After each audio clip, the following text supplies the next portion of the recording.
Hi peeps, dit is Jenny van Disrupt Tutoring en soos altyd is dit 'n plesier om by julle aan te sluit. Vandag bespreek ons verder leidende vorm. We'll look at leidende vorm again today. Remember, leidende vorm is where the sentence starts with the object, and the most important thing is the tense of the verb. We have learnt that present tense uses word plus ge, and future tense uses sal plus ge plus word, and helping verb uses helping verb plus ge plus word. Today we come to past tense. Die tiener het gister sy rybewys gekry.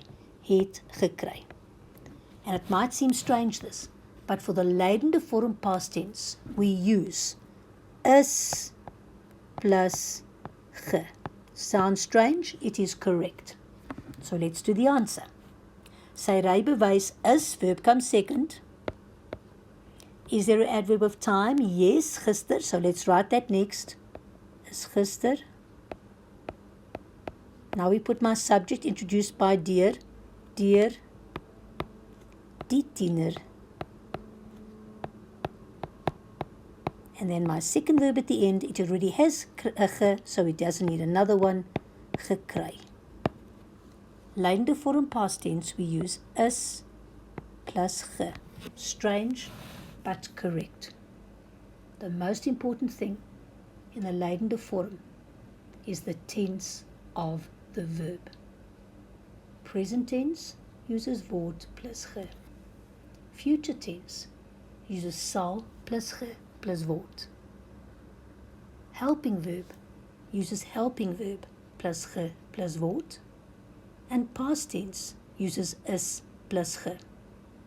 We start with the object, and if there is a subject, we introduce it with the word dear, the preposition dear, and remember to change the form of the subject if necessary. Adverbs of time always come in front of the word dear. Voordat ek afsluit, wil ek net baie dankie sê aan ons Epic Borgmaatskappy wat hierdie video moontlik gemaak het. Lees alles oor hulle in die beskrywing hieronder.